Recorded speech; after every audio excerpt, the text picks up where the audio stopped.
Dropped out from an airplane to celebrate my retirement. I read about George Walker Bush, who did the same thing to celebrate his 80th, 85th, and 90th birthdays long after he had left politics. What we did was to drop out in style. After stepping down from teaching after 31 years, I wrote newspaper retirement humor columns. I drifted sideways into travel writing. As usual, I approached my avocation with boundless enthusiasm. Traveling the world, I rode a camel in Jordan. I floated on the Dead Sea. I almost drowned in the Red Sea. I watched Aida, the great Puccini opera at Masada in Israel. I strolled through the Garden of Gethsemane. I observed the Winter Olympic bobsled runs at Whistler in British Columbia. I sailed around New Zealand and enjoyed many press trips and cruises. On one occasion, I tried skydiving, invited with other journalists to spend a few days in the Lake Wales area of south-central Florida in Florida's Polk County. The proposed itinerary offered the opportunity to experience ballooning and flying in a two-seater open-air aircraft. On one day, there was a paucity of choices that boiled down to the prospect of shopping or skydiving. It was as if the gods on Mount Olympus willed it. I was summoned to try skydiving. This opportunity occurred precisely when I was feeling low because of a disability. I knew I had to seize the day. In a hot, arid airplane hangar, I'm paired with David, Buzz, Botsoni.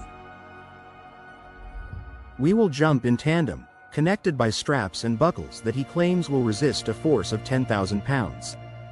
One cursory look at Buzz and I feel confident. A gritty ex-paratrooper, he resembles the prototypical NFL linebacker. Brush cut and anatomically a solid mesomorph, he looks all business.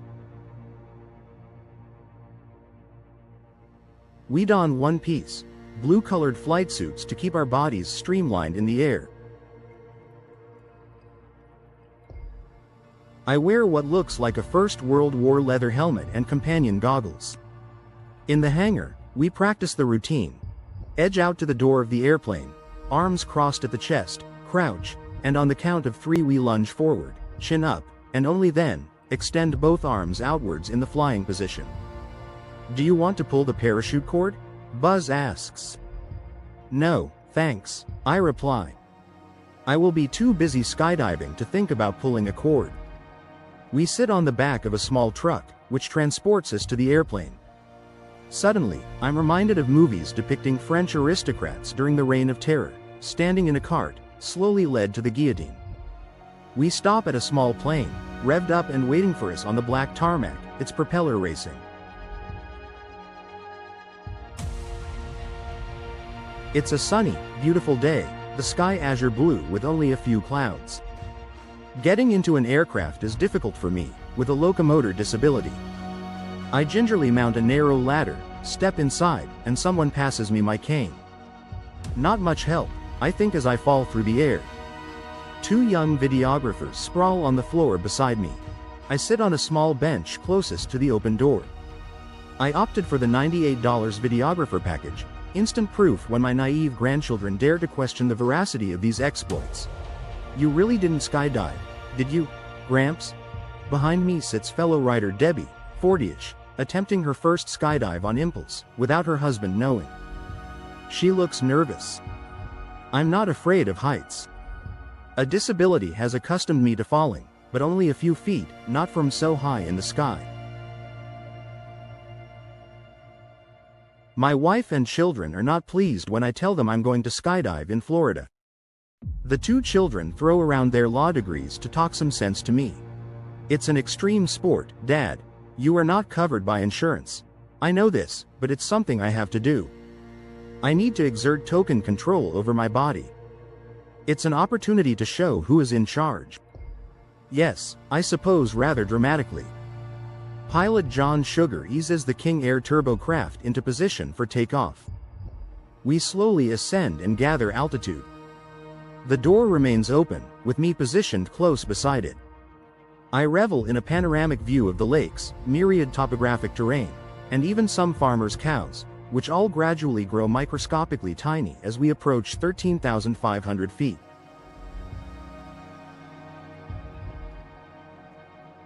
We slow to 90 knots for the jump.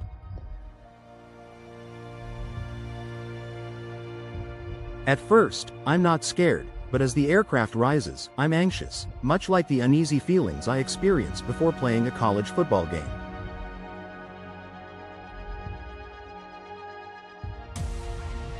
Peering through the doorway, I entertain sober second thoughts. A long way down. He was trying to show his disability a thing or two, they lament, gathered around my coffin. The well-trained staff keeps us busy with details. The videographers film as we ascend and they candidly ask us how we feel. Comic panic mode sets in.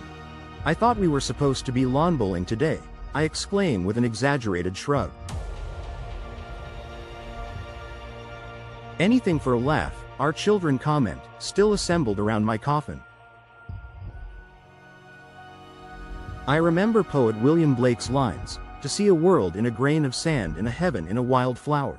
Hold infinity in the palm of your hand and eternity in an hour.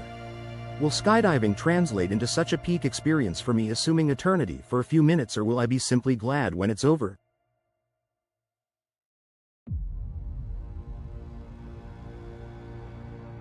I'm gravitating toward Plan B. A green light sparkles on the airplane's wall. Time to go, shouts Buzz.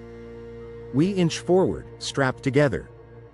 My videographer, already perched outside, holds on tight, waiting to record my dramatic exit. He thought he was Icarus, my wife laments in the funeral home. The wax melted, he flew too close to the sun. Showtime. I recall the drill. 1, 2, 3, go. The shock and forceful impact of the wind startle me. The skin on my unprotected cheeks wobbles incessantly. Air presses so firmly against my goggles that they pinch hard and hurt. Arms extended, I fly and I marvel, transfixed by the scene below. I'm so enthralled peering below that Buzz has to lift my head forcefully so they can take some decent pictures.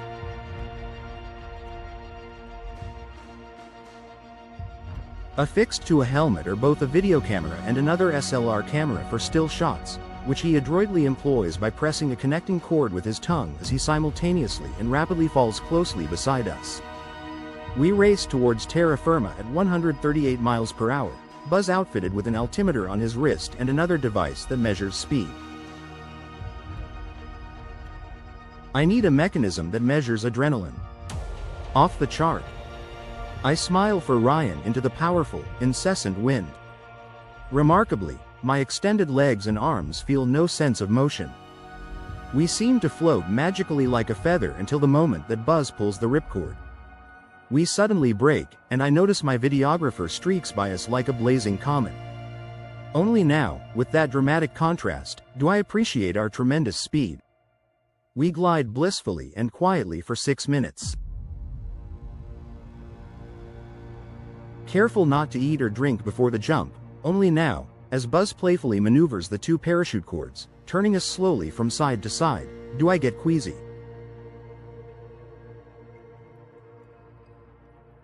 As we approach the ground, I lift both feet as practiced in the hangar.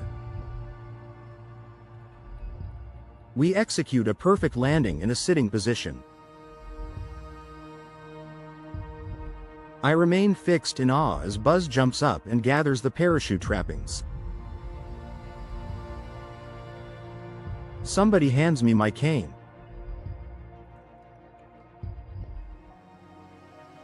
When Debbie lands a few minutes later, we hug, pat each other, and enthusiastically execute high fives, physical manifestations of joy and triumph over fear.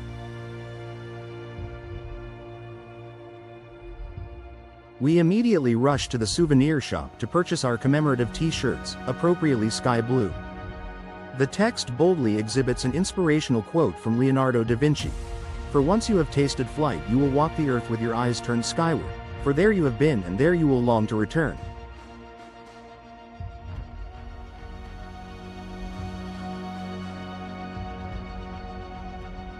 Debbie tells me it's the best experience she has ever had, second only to childbirth. She calls her husband on a cell phone. He refuses to believe her. I smile. We have our DVDs. Thanks for watching.